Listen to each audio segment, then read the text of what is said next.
Welcome to the SPL Rundown, your weekly look at all of the Smite Pro League action. I'm your host, Hey Pam Apam, and this week we're joined by the coach for Spacestation Gaming, Joshy, as well as two of our regular analysts, that is Lermy Wormy and Frost. Join me later on for an interview with Variety, the solo laner for the Renegades now. But first, we're here to talk about last week's games, and there are a lot of games, an extra game in fact, so we'll start with the extra game, which was PK versus Renegades. And I think we're finally seeing PK step up to the plate here and do well against some of these higher tier teams. I know Radiance maybe is slipping as well at the same time. What were you guys' thoughts on this extra set, especially now that we have another one coming up next week too? One, who's the brave soul that wants to talk about adapting? I know somebody wants to. Ooh, Frost, I think that's you. I think that means it's you. Game 1, 2-5 Daji, and it's not even one of those like, oh, he was putting out the damage, but he was dying for it. Like, he didn't put out the damage either. He was just barely above both supports. And then in the game 2, you got his Hoonbots, which he enjoys, but I guess he just wasn't enjoying it that day, going 0-8. To me, adapting is a very cerebral player. I think he rides on his own momentum and his own how his mental is that day. I guess it just was a rough day for him overall. Joshy, what about you? Yeah, I think it's kind of not unfortunate for Radiance, but obviously they came back from that other week where they had 2 losses versus teams on the lower end, so maybe their confidence was a bit shook, which is why I kind of thought the Daji pick was weird, because every time I like to see adapting, I like to see him carry on gods like Ravana and just going in. Then they picked this Daji. I mean, it was a good Daji pick game, but I think it's just rough to pick it in the meta, especially like in this phase. And then, yeah, obviously he didn't have good game 1. And then I think players, especially like adapting and Radiance in general, like they definitely ride on momentum. Sure. So that game 1 going into game 2, especially after last week, it's just like a constant downhill, you know? Mm-hmm, mm-hmm. Yeah, and game 2 was so much shorter than game 1 was. At least Radiance put up a fight game 1, but game 2, they sort of, I don't know, weren't able to sustain anything with adapting going 0-8, you know, in the Hoonbots. Lermy, what about you? What are your thoughts? Yeah, that's Go ahead, how Frost. that goes on that. No, I was gonna say, if you do not want to get caught bleeding around PK, if anyone's gonna jump on that, oh, there's blood in the water, it's gonna be zapping the boys. Lermy? Yeah, we've seen them do that time and time again, but I definitely think that there was just something wrong. Like, they woke up on the wrong side of the bed today because, I mean, just in general, they did not play well, but I also think that, I mean, especially in game 1, they, like, chose a very hard strategy to kind of make work. Like Joshy said, it was a good Daji game, for sure, but, like, why pick Daji when you can pick other characters that, like, you don't have to be hitting the multi-chain pile-outs or whatever you want to do for that? Like, I'm not going to say there's so many other characters, but there are definitely other characters that could have slotted into that comp that would have been, you know, a lot less stress on adapting. And, like, of course, this is adapting's god, like, sure, whatever, like, that's what he wants to play, for sure. But sometimes it can be nice to just, you know, pick the GG easy character, like, have some, I don't know, a little extra setup. And I also am, like, kind of confused with this Terra pick, because she's kind of been, like, in and out of meta, right? Like, Terra kind of died for a long time because she kind of doesn't exist as a character until level 3. Mm-hmm. At the same time, we've been seeing her more and more, and I think that's because, like, at least at the SEC level, it gets completely stomped on whenever it gets played, but once we get back up into the SPL level, people kind of know, like, how to manage, okay, I'm not gonna let this Terra get invaded, or okay, I'm gonna send my jungler over here to make sure that the Terra's chilling or whatever. But, I don't know, I think that because they had to be a little bit worried about that, you know, their comp doesn't really do anything particularly well. They've got the Wukong and the Daji to kind of push forward, and then of course Ra and Rom have the long range follow-up, and then Terra's just kind of there. You know, I don't really see what she does better than anyone else. Sure. Yeah, to me, this set as well, like, obviously, they had the 2 losses. If you go back to Phase 1 playoffs, they had, like, the Terrorama, and that was, like, their go-to in every game. Mm-hmm. So to me, it also feels like they're just going back to what they knew worked before. And now they come into this set just, okay, let's just play what we used to play when we had to win, and then it just still doesn't work out for them. Yeah. All right. Moving on, then, to Ghost versus Sanguine, which was, I guess, back and forth games, and this is kind of Ghost's prerogative to maybe troll game 2. Is that just what we saw here? Yeah, it's always win the first one, experiment, and then finish off strong, I suppose, here. Sanguine looking like they're coming back in a little bit, maybe stopping the slide down. They just got their coach in. Yeah, they did. The team house, yeah. Good for them. I'm really excited for them. But dude, they are afraid of Captain Twig. And I mean, we'll talk about it later, but I guess that's like a reason why he banned Anubis. Kind of talk about it now. They banned it out of nowhere. Well, like for maybe we every could just spectator, hit we that, just go, you know, they did play it later on in the week, and it did actually look pretty good. Blink Anubis, I mean, was what Sanguine was afraid of. So, yeah, look, talk about that ban, because that seems pretty relevant. You know, they must have scrimmed and seen it. Yeah. It's nuts to just be watching this. Okay, last ban, what you got? Anubis? Why Anubis? Like, did you misclick it? Was it something else somewhere else in the A's? That's what they said on cast. They were like, he misclicked it for sure, definitely. There's no way he misclicked 3 times, and then unfortunate that we didn't get to see it that one. But Sanguine knew. I guess something happened in scrims. Go ahead. Captain Twig has played it in a few scrims I can remember from. I don't know how long ago he like started picking this. Obviously, it must have been like at least a few weeks ago if Sanguine knew about it.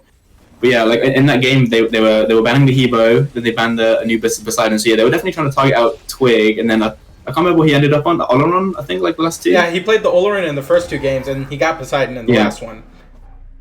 Yeah, and I don't know about the Anubis. I guess it does work because he did show it off in the next set, right? Yep. I wanted to mention that, like, it seems after the bye week, kind of like, you know how, like, when we get to LAN, there are always these, like, surprise picks and bans that come from, you know, like, the 2 weeks or, like, the 3 weeks that teams have off that leading up to the LAN. It kind of feels like we've had that with the bye week in the league, where there are, like, you know, people have workshopped a couple of things, and there's some new strats coming out, and I especially see that with Ghost, like, with this Awilix pick, and we see Sam actually pick it up later on in the week, too, which is why I'm bringing it up. You know, are we expecting to see some more of these new game plans come to light as this phase progresses, you guys think? I don't know, because Sam has performed before on the Awilix. Sure. Not against top teams. It was mostly kind of like a Renegades stomp thing, but now it's just the mechanics that he has with the Awilix. Knock up, be damned. You don't need it. He just ults, runs at your backline, you're dead. Yeah, I think the Awilix space is kind of random. Well, I don't know if it's random, but like sometimes they will have like one jump, and usually like when we're doing picks match, like why would you ever pick a Awilix when they don't have one jump? But I guess he just like loves the god. He's like really good early game. He can run the map on it. Sure. Like even without the the ult, like you can ult for just like damage, just for your auto, and you can just plow someone down. So yeah, I don't think he really picks it for the pullback, I guess. Sure. Sometimes he just likes playing the god. Yeah. Maybe one of his pet picks as well. Yeah. That's exactly it. Because let's see here. Gravity Surge, let's say that you don't do anything, you don't get the pull, right? It's 70% attack speed increase, 60 physical power, but also the passive for 2.5 seconds, you get 30% physical power increase if you start the fight. And that's exactly what he does. He just ults from way off, blinks in, fights you. And I think there's just a massive power surge that is enough to take out the mid laner or the ADC. Yeah, that changed her passive, I guess, a while back. Was like, it really changed how you can play her as a character in the jungle, and especially since she recently got, I believe it was a little bit of a buff in the damage on the 2, and then before it was, you know, reduced mana cost on Suku. It's just slowly becoming better and better and better to pick a Awilix, so I think Sam is definitely one of the first people to kind of make it meta, because I feel like Awilix is not really ever like tippity top, like I'm gonna pick Awilix no matter what, like jumps be damned. Sure. But I think for sure if you're playing the way that he is, then it can work out really well. Yeah, well, speaking of strats, next game is Radiance versus SSG, and Joshy's here to break down all the secret strats, right? But, you know, again, this was actually pretty clinical by you guys. I mean, not to belittle Radiance too much, but you guys ended this in 2 pretty quick games, you know, sort of almost run-of-the-mill, it seems like. You know, how did you guys think about these games going into it, and how do you feel about the outcome, Joshy? Yeah, into every single matchup, we're always super confident that we can get a 2-0. Pretty good that we did get a 2-0. I know game 2 was a little bit more shaky than game 1. Game 1 was very, very clinical, I feel like, especially because they left over the Afro. I was pretty surprised because obviously we're always kind of like, will a team leave open Afro? And for a few weeks, we're kind of been waiting for a team to test that. And I feel like Radiance tested it, but I feel like they didn't really do anything with it. They kind of just let us get it. And then they banned it game 2 because they're like, okay, we can't deal with this. And then game 2, yeah, it's just business as usual as well. Like we're just playing the game, and then late game, like we win one really good fight, and the game's kind of over. Yeah. Is that something that you guys focus on? I feel like it happens quite a bit in your sets where you're like, focus on maybe 1 or 2 fights in the mid to late game to really propel us and snowball us to taking the Titan. Is that something that is like a focus for you guys? I'm not sure it's more of a focus or like a playstyle. It's just kind of how the games go. Like a lot of the time we do pick like a lot of mid game and late game characters. Like we're like the kind of opposite of Ghost, where they'll just have like Ymir, Cupid, Poseidon, and just run it down. Whereas we'll just have like the Chunga or the Jingwei and or Ramen dual lane, and we're just trying to farm it out. It's not like a thing that we say like, oh, we're just gonna get late game and win. Like we never say that, because obviously we always want to win early game. We always want to win mid game if we can. Sure. But I think we handle, well, usually I feel like we do handle like invades a lot easier than other teams. Like if Ghost were to invade like another team, I feel like they might shut down, but we are like better on being on time and fighting them, so we don't need to like match their pressure as much. But yeah, I wouldn't say it's so much of a playstyle. It's just, I still think that's just how the games go. Also, the boys have been together for what, 2 years now, apart from Vote, but ADC is kind of just ADC. Yeah. So maybe it's just like a synergy thing. But yeah. Sure. Frost, Lermy, what were your initial thoughts on this game, this set? Honestly, I don't know what kind of sauce Radiance was on with this like Mercury Raw stuff, but I don't know. I mean, we've seen, we're going to talk about it later, of course, but Sino's kind of on the Mercury train, right? And then also adapting, being on this, and I don't know how I feel about it. I don't think it's very good right now. I think it kind of, the crits and stuff, that's good. That's kind of how you have to build Mercury in a sense, because you just really don't see him built any other way. And if you want that like super hyper late game carry that's going to be a little more effective, I'd imagine you go for something like Baka or Kali or something that can like build into chin size and be effective that way. But we're seeing kind of the opposite, and it's kind of confusing because I feel like Mercury can have some solid utility, but his early game just does not exist. And that was kind of my big question mark here, was like, not only that, but like there's just not a whole lot of options right now for Radiance, like with the comps that they've been going for, to like, I don't know, put themselves in a good position to actually have this Mercury work out. Because, like, of course, they've got a solid dual lane. Their soul lane's going to live. But come the mid-game, the Sun Wukong's not going to do as well. I mean, against King Arthur, it doesn't really matter that much. But even, like, just kind of ignoring all the specific picks, I just don't... I don't get it. I don't know. I don't know why these characters are getting picked more often. Frost, what about you?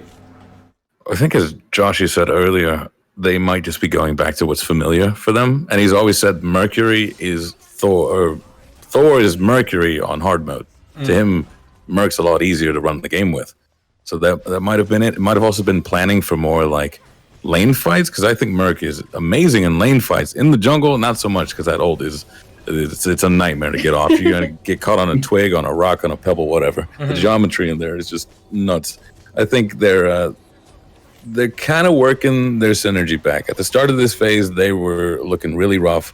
They hit their stride, and that's when it's like, okay, they understand their tempo, they understand where they're going.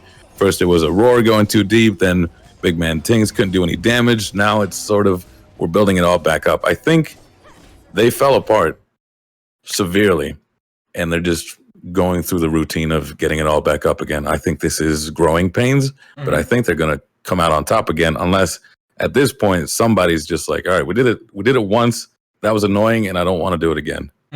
But aside from that, I have faith that they do make massive strides coming in. Yeah, I mean, if we go back to phase 1 as well, I remember Radiance in the middle of the phase, it was looking a bit rocky as well. They lost like a bunch of sets in the middle, and then they finished really well, and then obviously they like got to the playoffs finals. So yeah, I think they just need to hit their stride again, and then like in like a month or two, and then leading up to Worlds, if they can keep the momentum going, then this team is for sure in a good spot. Sure. Yeah, right. As long as they don't stay losing and they don't lose every single game, then they're chilling. There's not a big deal. All right, next game this week was E United versus Renegades. And this one was another 3-game set, with E United completing, I guess, what we would call a reverse sweep, because Renegades took the first game. I don't know if that's exactly what it's called in a 3-game set. But, you know, United did take it 2-0, win the last 2 games, coming back. I did think the Renegades looked pretty strong in game 1, but seems like Baskin and Gino have started to sort of make their mark on this team and are pushing them towards wins. What are you guys' initial thoughts on this set? I think Gino's starting to look comfy. At the start of it, he was a little rigid, and now he's really coming into his own. With these boys, their advantage is going to be they're having fun. If you put a tie and a suit on them, they're going to be so stiff, not look so nice. But once it's just like, you take that tie off, put on your best Hawaiian t-shirt, we're just going to party. That's when they really shine. I was so expecting the revenge of variety here, and that didn't pan out as I intended.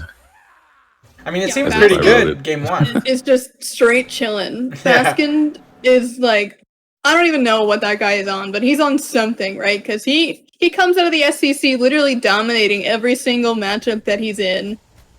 And, like, he just changes roles, like that. Like, that's it. That's all he had to do is say, I'm solo now. And you go, okay. And then, in one game he goes 4-0-8. Yeah. That's game 2. And then, what's the next? 2-1-6 in game 3. Like, you could not ask for more from someone, I feel like. And Baskin just does it.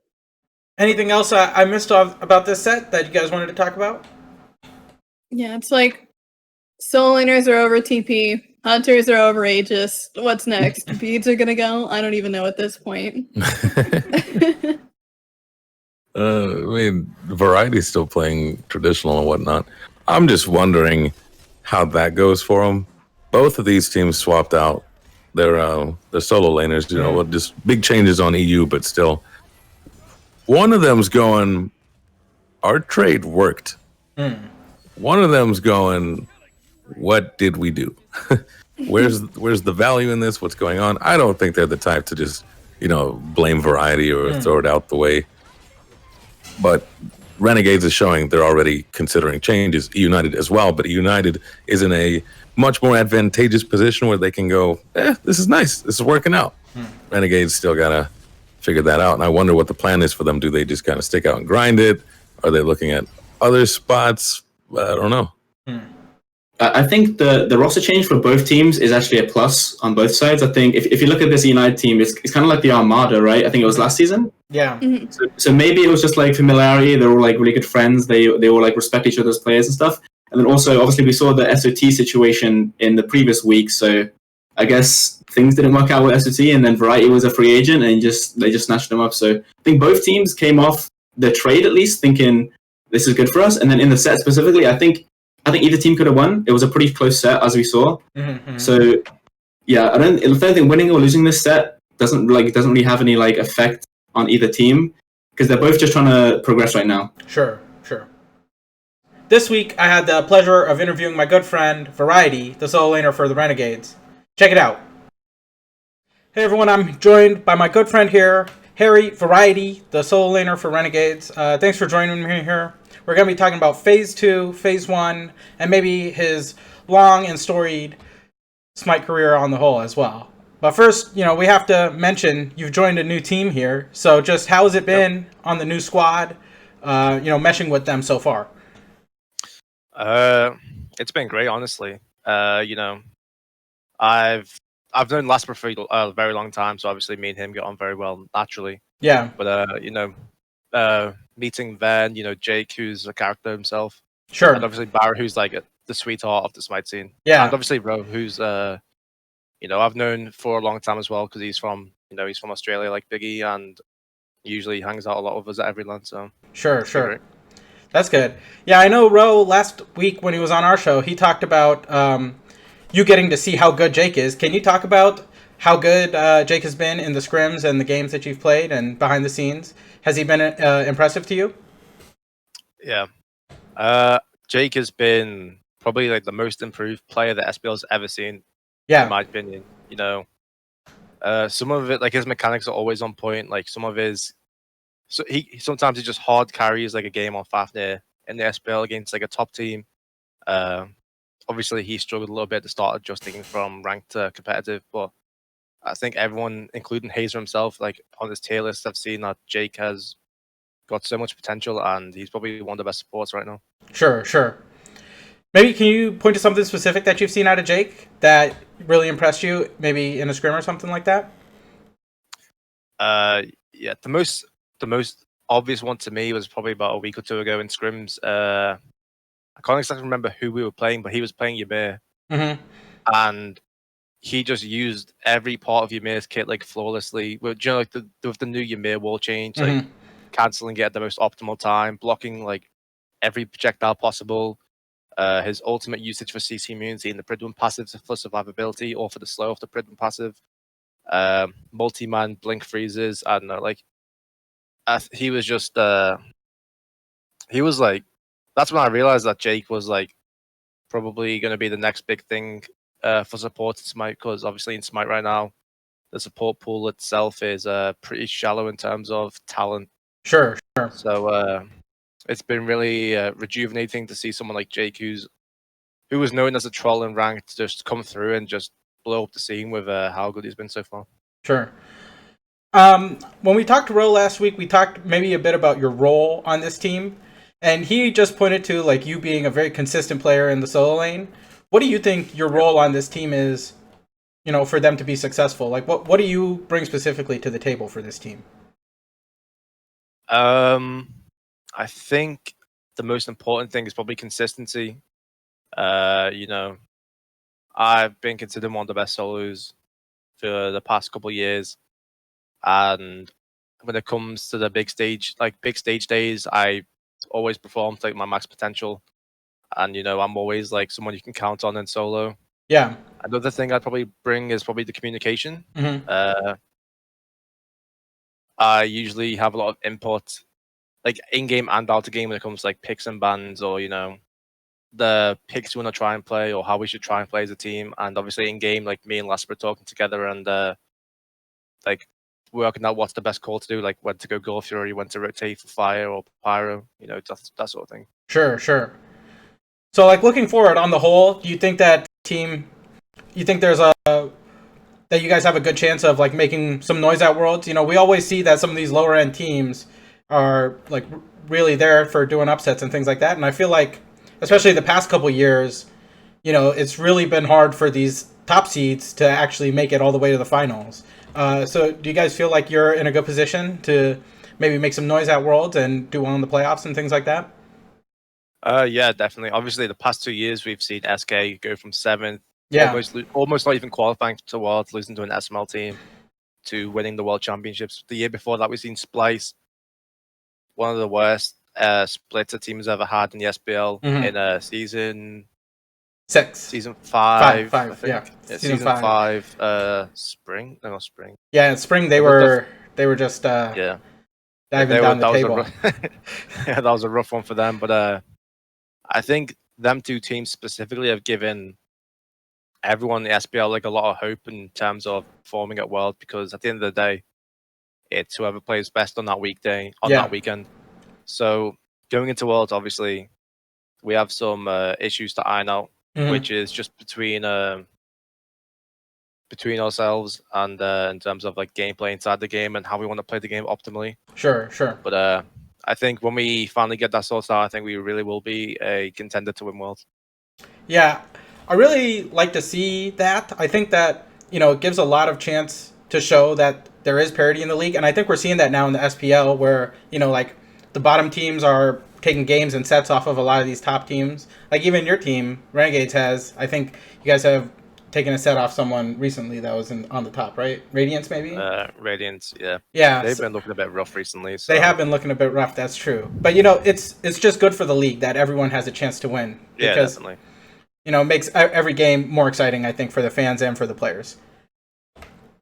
Yeah, I agree. Sure. So, last thing I wanted to ask about is, you know, maybe talk about your old team. And I don't know if you want to discuss any of the problems or not, but, you know, it definitely looked like a change was needed. And, you know, things weren't changing, especially after the Guy J pickup and the Snoopy switch too much. Do you have any additional sort of like insights you can give on that situation?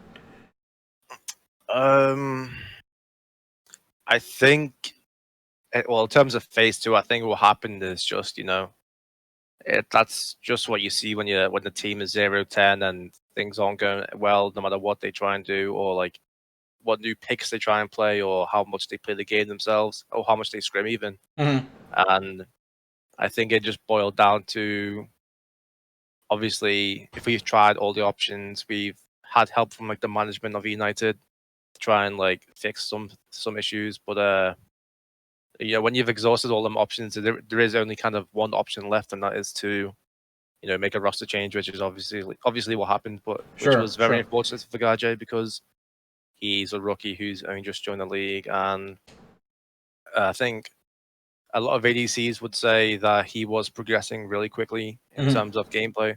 Yeah. And yeah, obviously it was just a very unfortunate year as a whole for everyone at United, I think.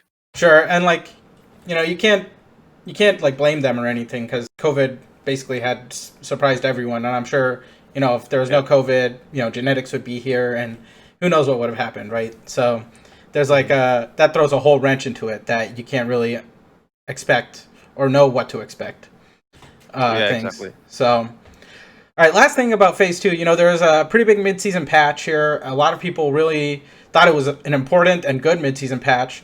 So I just want to maybe get a take on where you think the solo lane meta is right now, since we've seen a lot of the sustain options go away. Rotok, maybe that's why Guan Yu has sort of risen a little bit into the meta, because some of the things that were stopping him have sort of been taken away from the previous solo lane meta for right now. Where do you see the solo lane meta is currently? I think right now it's a lot of characters who can who perform very well with beads and excel at diving the backline. So that's why you see gods like Guan Yu. That's why King Arthur's still in the meta, because he's also just very good and very annoying at trying to kill when diving the back. You see Cerberus with Thorns, because he does a lot of damage, and his passive obviously helps him sustain in fights. His 3 helps him sustain in fights, and as well as his just kit in general is just very good. So yeah, I'd say gods which excel at getting away with not having to go TP, which is why you see like other gods like Wukong, because obviously his rotations are very quick. Amaterasu, who's passive and dash, obviously can get back to lane very quickly as well. So yeah, that's where the solo lane's at right now, I think. Sure. Do you feel like it's like a full dive meta right now? Because I know maybe in the past some teams have tried to play sort of their own sort of style, maybe like baiting other tanks to come in and things like that. Do you feel like dive is where the meta is and that's like the best thing to do right now? Or are there ways you can like play around sort of dive and diving comps? Right now, at least for the past few weeks, we've seen obviously it's almost been exclusively dive meta. But I think obviously teams like Sanguine, who have started picking up the Terra support, which make it with the Lotus Crown, make it very hard to dive on the carries themselves. So I think now that they've started showing that it is possible to play against dive, I think more teams will, instead of being pigeonholed into one specific playstyle because every team's doing it, I think the teams who have for example, teams who have like obviously Netrioid and Shinto are probably some of the best carry players in the league. So you obviously want to play around them and make them survive the team fight in order to win you the game. Sure. So I think teams who have similar players like that will end up. I think they will most likely probably adjust to that playstyle as well. Maybe like a counter dive playstyle. Yeah, exactly. So I think in the next coming weeks or months at least, we will probably end up seeing like a more split play styles between teams. Sure. This really reminds me of like Bobby picking up the Sylvanas in the past couple weeks. Is that like sort of like his 5-head counter diving thing? Maybe he doesn't have the Terra in his God pool or something like that? I'd say so, yeah. I think obviously Obey in general, like they play Ra, who has the protections on the heal, and he's also a Lotus Crown character. Obviously Sylvanas has the protections on his too. Shell is also very like a prominent relic in the meta right now, so that if you stack all them things together, it just makes diving very hard. Yeah, and I think Obey has been one of the teams, just like Sanguine, to pick up and realize that you don't have to play full dive every game to win the game. Sure, and especially because your support probably doesn't even have to pick up Shell anymore. They can get some other team fighting relic because the carries are going Shell. That provides a bit more of that synergy for trying to protect the backline, I feel like. Yeah, I didn't even think of that honestly until you just mentioned it then. But yeah, now that you mention it, I do think Because I mean, like, having them, if people are going to pick up healers, like healers we see are obviously strong, so it seems almost Yeah. like necessary to get an Ankh, or like, you know, if there's a Nike, you want your support to have like a Sunder. You know, like there are valuable other valuable team fight relics that are available, and I feel like having your carries get Shell just leaves like another slot open, either on your solo laner or your support, to get something that's useful for the team.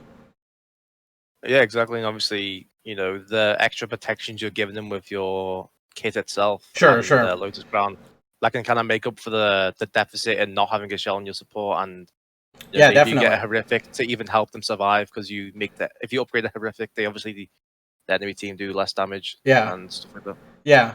Man, it kind of just seems like Shell is OP. Yeah, shell is very OP indeed. Especially the upgraded one. I think those block stacks are doing a lot of work. Yeah, Yeah. yeah, they're very annoying. That's for sure. All right, now is the time of the interview where I ask about who you beefing with, who you trying to call out, you know, and finally, you know, you got to give some shout outs too. So I'll give it to you if you have anything you want to soapbox or rant about in the scene. You know, the floor is yours now, so take all the time you need. I don't really have, in terms of beef with players, I don't really have any beef with anyone. The one thing I wish there was more of, this is partly because I just like doing it also, but I wish there was more like shit talking each other, you know, like Oh on no, Twitter. that's the time. Shit before talk a someone game. right now. Come on, Harry. Yeah, but obviously, you know, it's a bit different because if I was to call someone out before a game, you know, to like make some hype or like give it like an extra storyline about the game. Sure. If I was to lose that game and I'm the only one doing it, and like all the fans and everyone would just be on my back and just, you know, I know. like just give me so much like hate because I was like disrespecting someone and I end up losing losing the game. But This is the that's same one thing thing I wish there was more of. that's the same thing that Zap said. He said it's like a lose if you win, it's a lose if you lose. You know, like some people are gonna take it bad no matter what happens, and that's why, you know, it's sort of been toned down. I don't know. I'm trying to bring it back. You know, because Yeah, I think people are starting to know that most of the league are friendly with each other, and the rivalries really Yeah. only extend to like on the battleground. So yeah, exactly. Obviously, since moving here as well, I think the pro players in general have just got a lot closer as like a big group of friends rather than, you know, sure, sure. just sitting at home and playing against a random guy on the internet. Yeah, exactly. So I think like if people were to like disrespect each other on Twitter or like call out each other on streams or in the interview before games or after the interview or after the games and then them interviews, Mhm. I think it would just be a lot more fun. And you know, I just think it's funny. Like I think it's funny when like people like disrespect each other and you know they go back and forth. I just find that funny. Like I just think it's fun to like. It's like Conor McGregor. Like Yeah, that's true. there's a reason why he sells out every fight, and it's because he's like the king of like trash talk. Yeah. I just wish there was a little bit more of that in Smite. Well, you know, come on, do some trash talk. Talk some trash on good old Tyler. You know. On Tyler, jeez. You can just call him out for being a bad Among Us player, right? We'll leave it at that. Yeah, well, you saved me. You saved me. Let's just leave it at that. All right, finally, let's get some shout outs from you, Harry. Obviously, shout out to the Renegades boys for, you know, giving me a second chance this year to, you know, prove that I'm still one of the best in the world and that I'm worthy and capable of winning worlds with them. Yeah.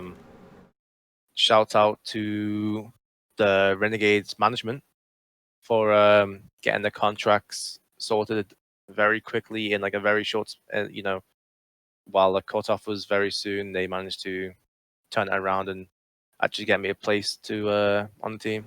And obviously the United management for obviously assisting them in doing that. So, Sure. Anything else? You good? no, that's it. All right, man. Thanks a lot for joining me. It was a real pleasure having you here, and wish the best of luck for you in the future. Thank you very much. All right, then. Well, moving on to the next set of the week, which was PK versus Obey. I think the set win this versus Obey here put PK into the top 4 finally this phase. thank God my picks are coming through. Oh, my faith in PK is finally paying off here. And it looked pretty even in game 1. Away, come back strong game 2, and then it's the scary carry show in game 3 where he gets like a triple kill so early on. Oof. What are the first thing that popped out to you this game? I know Paul played Persephone game 1 and looked fantastic, so we can start there if you guys want to talk about Paul and his Persephone. Yeah, I think most teams are trying to like adventure with Persephone, like let other people play it. But I think the one person that you can't let play is Paul. Like he was the first person to like. I remember when it came out, he got like diamond within like a few days or something. Sure. Like, he loves this card, and he's like. I think he's also by far the best Persephone. So I mean, but I guess if you want to test it, and if you can beat Paul on Persephone, you can beat anyone on Persephone. So yeah, well, they gave him the Thought and Hebo later on, and he did pretty well on both of those. I know they lost game 2, but I think that might have been more, picking some odd team fights. Zap, played a little bit out of position. Yeah, as much as I'm a fan, but you got to call him out a little bit, right? Because he says he's playing clean, but he has a disrespect factor to him. That's what makes him so fun to watch. Sure, There's some teams he just does not respect. I don't know, dude. I'm just looking at these drafts and I'm looking at Obey's top 3 and I'm like, yes, yes, yes. All of these picks are perfect, great. And then we see the bottom 2, Sylvanas, Mercury, and I'm like, what just happened? Are we looking at the same team right now? Game 2, Terra Mercury. Okay, hello. Again, Sylvanas, Erlang Shen is fine, but I don't know what sauce Bobby is on right now. I don't either. He just consistently, dude, he has a way to get on my nerves because he's playing Sylvanas, Terra, and Ymir, and I hate all of those characters so much. God. I don't think that they're very good right now, and Sylvanas especially seems, pretty bad. Like, kind of immobile, can't really dive the back line, which I think is what a lot of teams are trying to do to win fights, is like, you get rid of those DPS options, and that's a pretty good way to swing the fight your way. And Sylvanas is just, he can't really do that. Why is he picking Sylvanas? Do you have any ideas about it? I think Inbound just loves immobile characters for the sake of immobility. I don't know why. But there is a theory of like old school, these were the traditional supports. They're really good at hunkering down and helping out whoever's by them. Not in a dive meta, no. I think both of you die. Yeah. It's just Whoever's not his by style you, I just think either. all of you die. He's just like, does not do well on the facilitating characters. When he's played his best, it's been like on Horus a little while back, and it's been like on Fafnir, and those characters can be very aggressive, still have a little bit of facilitation, but they're not full facilitator mode like a Kepri would be, or even Sylvanas and Taro from this set. Like, that is not the style that is working for him. I can't get behind it, honestly. I can, I'm opening up to the Ymir a little bit, just a little bit. And honestly, though, I think that his best characters are still sitting like at the top there, like especially with Kuzenbo. Like, I genuinely think that Kuzenbo is one of the best characters in this meta right now, just because of how obnoxious he can be, and comboing it with really long range follow up, like with the Rom or something, is just so good. But like, if he's able to get characters like that, then yes, please go off, King. But not with Sylvanas. Let's put that one back on the shelf. Well, yeah, He's just bored. I don't know. Go ahead, Joshy. Yeah, I remember literally the first game Obey played this year. I remember he picked Circuit, and I know they got absolutely stomped that game, but I was like, dude, Bobby's popping off. He was carrying the early game on Circuit, just running around the map on this mobile character. So yeah, I definitely think that's his playstyle. And then also, especially this game 1 draft, it actually doesn't make sense. Like, they bottom picked the Mercury Sylvanas into that comp. I don't know how they're even going to kill anyone, and they're just going to die on repeat, I feel like. All right, let's move on to Radiant versus Ghost. And again, Radiance wasn't able to break their losing streak, but I think they did look better in this one. They were able to take a game off Ghost. Now, I know we say that Ghost is known to be trolling the game 2s, but, it did actually look like a pretty good win from Radiance, and they had, sort of what I would call a land game plan in game 2, where you just try to fight it out from 0-0, or before 0-0 even, to be honest. But maybe we should start with the Goobus finally gets picked, and actually seemed to go pretty well for these boys. Jesus. Oh, God. I think, like I said, I think these guys have no fear and play purely for value. I think even SSG kind of has sort of that, because that's where I learned the Cherry will do his jungle route and then go dive into the tier 2 tower, die, go back to Fountain. All it cost him was a death. Like, his KD looks ugly, but the value in it is insane. So same for this. First blood, I kill you under tower, you trade me out, it doesn't matter. I got the first blood gold. Like, I win that trade. Sure. And I think that's just the peak of their playstyle. And also, it's Twig. He knows the small value in that, the big value in PvE. He's a duelist. Anubis is a big dual character. And it looks like this was their plan, where they go, okay, get the Titan vulnerable, then we just walk down and shred it.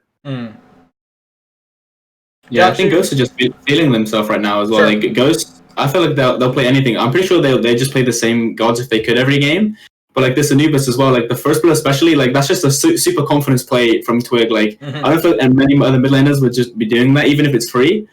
So yeah, it just shows the confidence in these guys right now. And then I think late game the Anubis was kind of a detriment to the team fights. I feel like I remember they were super far ahead Radiance, and then they stole a fire, I think. And then after that, like Ghost didn't win a single team fight until like the 30-minute mark, and then they won one fight and the game was over. But yeah, that's just Anubis, right? Like they were just like picking people, and the Anubis was always out of range or just occupied by something. But I guess if he likes it, he's been picking it a bit. I guess Sangwon was banning against him, so it must be doing some work. Yeah. No, I honestly think that was their mishap. I think the intention was to play exactly how they did there, early to mid to Fire Giant. The monkey wrench that got thrown in was Benji stealing it with the Amaterasu. But I think if that had been fine there, that Fire Giant, one fight, or you just walk straight to the Titan and it's over. I don't think it was meant to go for as long as it did with them, because I agree. Team fights, late game Anubis, not that good. Not that good at all. I think the only intention is get him to the Titan. The last set of the weekend was Sanguine versus Obey. I think Sanguine finally got tired of losing and decided to make it a quick one here. And even worse was a salty run back kind of for the Obey boys here, and didn't really work out. I guess it's called a salty run back for a reason, right? Sanguine looking really good. Can't really give Yarkor Ama anymore. Can't really give most solo laners Ama, but Yarkor looked pretty good on Amaterasu this set. What are you guys' initial thoughts and ideas about the Sanguine versus Obey set this weekend? Obey just kind of back themselves into a corner like constantly. Every single draft they do it. And they triple banned out Shinto, which like cool, like that's great. And then they first pick Umoja because they're like, oh shit, wait, Rongyu has a sick Umoja. We can't give him Umoja. But then again, Bobby doesn't have a sick Umoja, so you kind of have to pick and choose there what you can deal with. And it looks like there were 4 characters that Obey couldn't deal with. And they just did not, come as prepared as they should have been to this one. And I mean, I love the Thorcella pick for Deki, but again, going back to this Mercury, it just does not work in this combination. I'm not loving it. There needs to be a little more work done in this draft, I think. Joshy, you were about to say something? Yeah, the issue for me is like obviously the run back. So game 1, it was like 10 minutes in, and they're already like 2 or 3K behind. So I feel like usually when a game is super long and it's like 40 minutes and you haven't really played it bad, or not so bad, but like it worked out for you in somewhat, then sure, you can run it back and be like, hey, if we should do this and this wrong. But like they kind of just got stomped by Sanguine in like 20, like it was like a 28-minute game or something, but like they were never ever in a position to win that game, I felt like, Obey. So it's why I was so confused when they just ran it back. It's like, okay, what are you going to do differently here? And then obviously we saw nothing really changed. They still got kind of rolled over again. Yeah, the first game was 28 minutes, and the second game, the salty run back, was 24. So, Sanguine obviously knew what they were looking at and played it even better, so to speak. Frost, what about you? Do you have any thoughts on this set? Well, I think that would just got a bit of a Renegade fever there. They're known for the, all right, was it the comp? Was it something else happened here? I agree 100% that it didn't look convincing at any point in time. So for them to reiterate the same draft, as I suppose that's the definition of insanity, no? Yeah. That's one way to put it. But I guess another kind of question is the Susano pickup here for Panatom. I kind of like it though, because Panatom's kind of been in a weird spot recently where I think that people have argued that he's the weakest link of Sanguine or something like that. Something, kind of ignorant of like what he's been doing. And I think that him going back to one of his signatures from when it was more so like a meta like where you could play the Susano more often, I think that now that he's kind of back on this comfort pick, he can really shine a lot more, and we've been seeing like Panatom get more and more comfortable and more willing to play these kind of like off-meta kind of things, and I love seeing him on these kind of characters. Like I think that, I don't know, Susano might be coming back a little bit. Yeah, he seemed very effective, at least in Panatom's hands.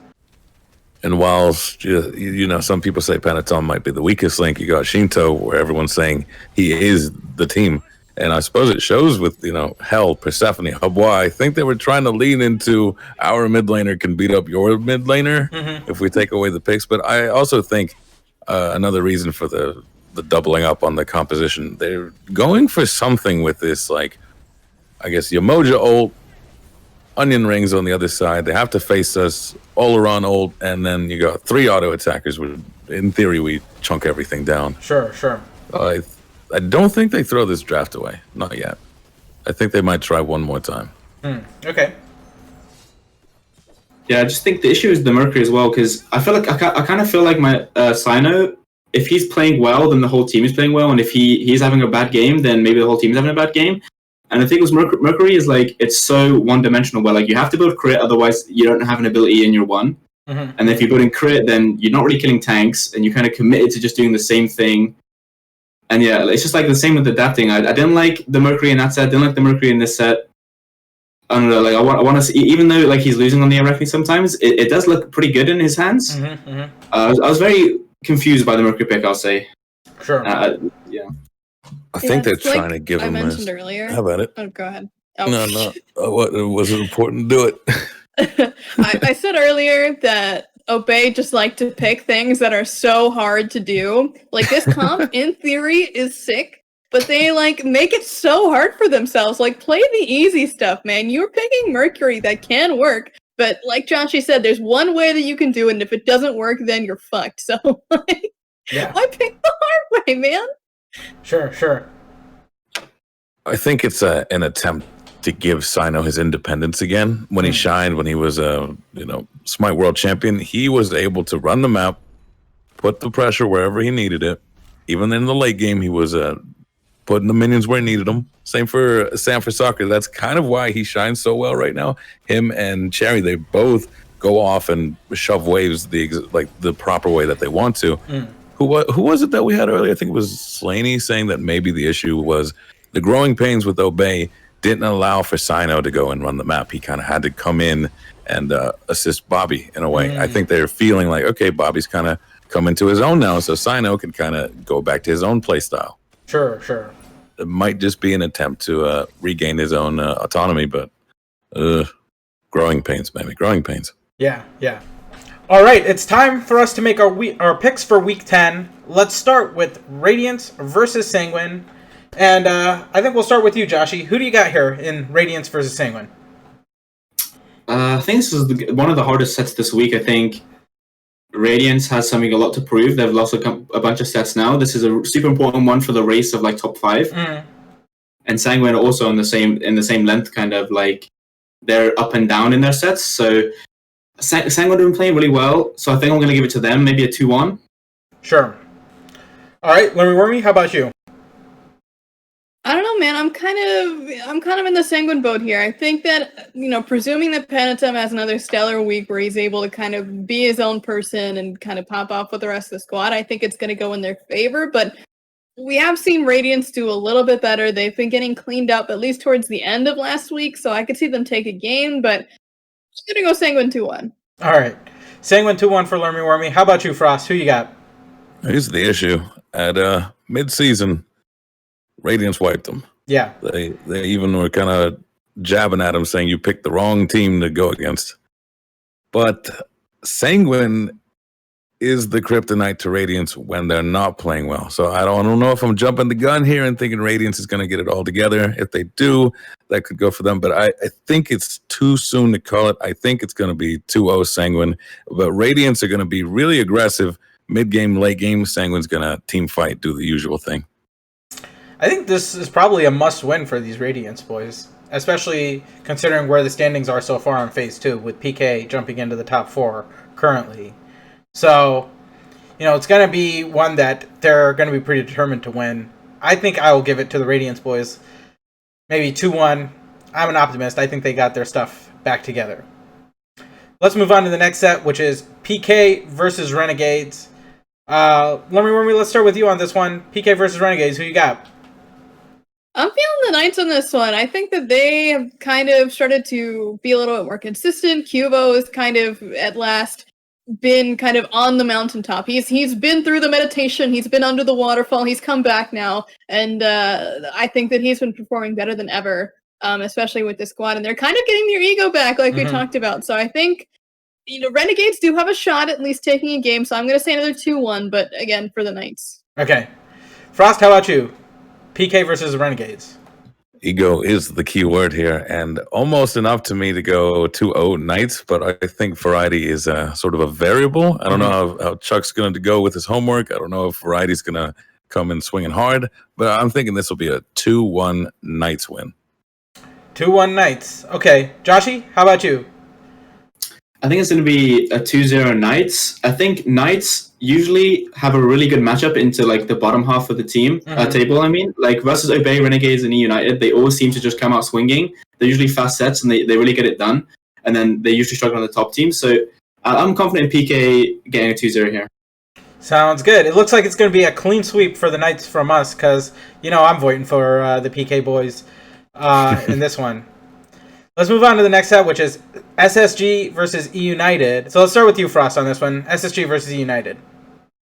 As much as I do believe in General Baskin here, I don't think he's going to have what it takes to go up against a very tenured SSG. I think it's going to be 2-0 for Space Station Gaming. All right. Joshy, how about you? Space Station Gaming versus E United.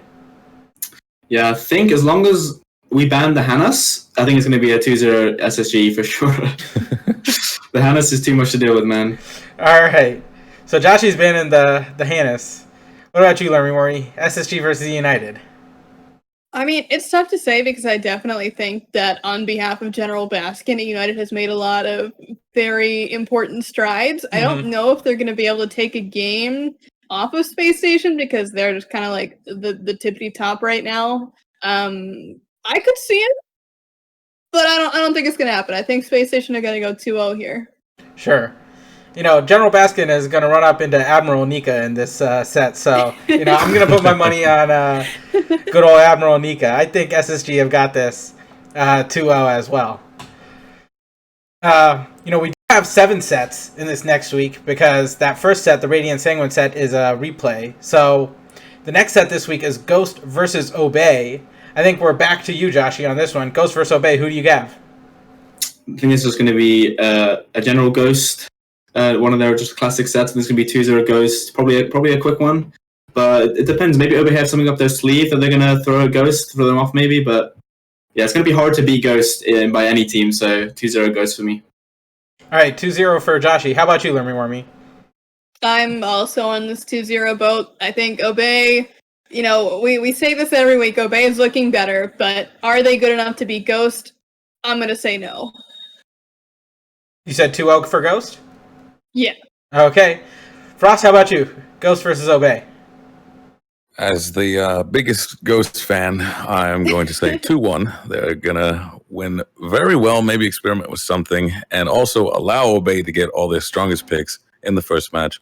But it's still going to go in their favor. In the second one, they're going to pull out some complete jank, troll, lose it, and then they're going to win the next one. So 2-1 Ghost Gaming. Sounds good. Yeah, I don't really think Obey is strong enough just yet to fight into Ghost, or at least we haven't really seen them be able to do that. So I'm sticking with Ghost in this one. I think it'll probably be a 2-0. 2-1 if they're troll, like as we always say, right? Next set of the week is Radiance versus E United. I think I have to start with you. Let me warm me on this one. Radiance versus E United. Who you got? I'm gonna go with E United 2-1, and I think that it's gonna be very dependent on how Radiance play, but going with my prediction for earlier in the week, which is that they will take an L to Radiant, or not to Radiance, to Sanguine rather. I think that United's going to find a way to make it happen and get a 2-1 here. I think that, as long as they, have a decent performance up against SSG, even though they very likely will not win, I think that it could be a big morale boost, especially if they do somehow find a win in that matchup. And that could be really all they need to topple Radiance, especially since they've been growing at such a fast rate. Sure. Frost, how about you? Radiance versus United. Oof, this one's going to be rough. It kind of depends on how the SSG match goes with them. If they lose that, their confidence might be down just a little bit. But I wonder if they're also thinking Radiance is asleep right now and go for something there. It might just come down to the Hunters. Honestly, Cyclone is very clean usually. He was looking really sloppy his last few matches. And against Snoopy, I think normally he would win that. I think this is going to be a miracle. It's going to be a 2-1 E United. All right. Joshy, let's wrap it with you. Radiance versus E United. I think this is going to be the most important set of the week. Maybe not like in the games, but I think this is the biggest set of the week. I think E United, even if they lose SSG like 2-0, I don't think they're gonna be like too bothered, I guess. Not bothered, but like SSG is number one. If United can beat like the middle table teams, and especially this Radiance, which is on, like, I've got them predicted to lose to Sanguine. So if they lose to Sanguine, they'll be on a 5-loss streak, I think. Yeah. So if United can pick up a win here, that's like 6 losses for Radiance. But I do think I have Radiance winning this set. I haven't seen too much from E United yet that will like make me think they'll like be the top 3 teams. Sure. Because Radiance is still a top 3 team, regardless of their form. If they find it again, they can be the best. So I'm gonna have 2 on Radiance. Yeah, I heard you say form there, and kind of feels like that might be the operative word for this Radiance squad. How do they respond coming off of losing all of these sets back to back to back? This is, this stretch, especially having to do the makeup games, I think is going to really be tough for them to try and sort of refine that identity after 3 weeks off. I think I'm going to go for the upset here. United will take this one 2-1. All right. SSG have a doubleheader this weekend. I'm sure you know that, Joshy. And they're playing my boys, the PK boys. I think we will start with you, Frost, on this one. Spacestation Gaming versus PK. Who do you got?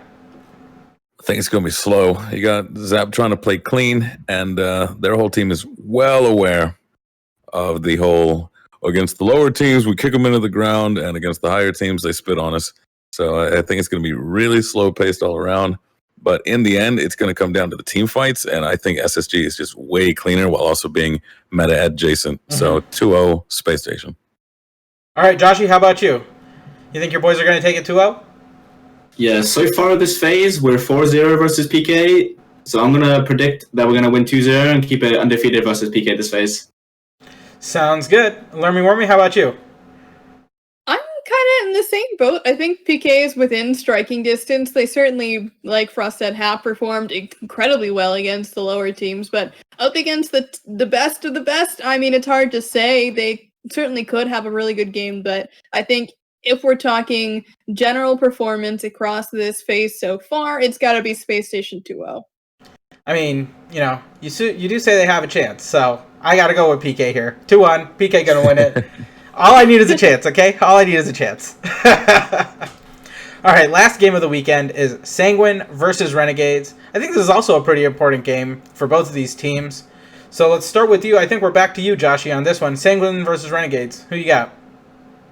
I think I've got Sanguine going to take this set. Maybe 2-1. I think Renegades can almost take a team to game 3, and I think every team almost game 3.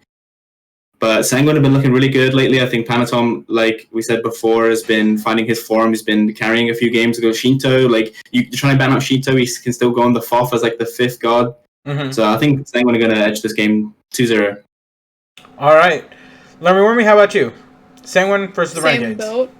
I mean, everything that Joshy said, I think too. There's like nothing really to add. I think that Renegades have, again, taken a step up with getting variety, but I think that Sanguine just have cleaned it up. They're going to clean them up as well and go 2-0 here. Sounds good. 2-0 for Sanguine, says Lermy. Frost, how about you?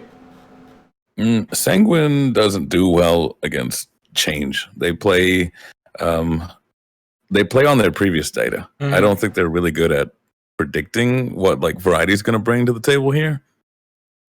I did say they were going to beat Radiance though, and they are very good at riding on their own highs. I think this is going to end up being 2-1. Renegades does take one, but Sanguine's going to buckle down and probably come through with it. All right. Yeah, this is a tough one for me. You would think that Sanguine would be the favorite, but I don't know. I sort of expect the variety meshing to be a little bit stronger this week, so maybe they can pull it off. I got the Renegades taking this one, 2-1. So, maybe I'm just being a contrarian about it, but come on. I need them to get some wins, right? Thanks for watching the SPL Rundown this week. Be sure to watch us every week on Smite Game at 3 p.m. Eastern on Thursdays. If you have any suggestions for guests or player interviews, feel free to DM me at APM2 on Twitter or at APM Productions on Twitter. And to catch this episode, if you miss them or see extended cuts of my player interviews or my discussion with these analysts, go to our YouTube, which is APM Productions on YouTube. Thanks a lot for watching, and we'll see you guys next week.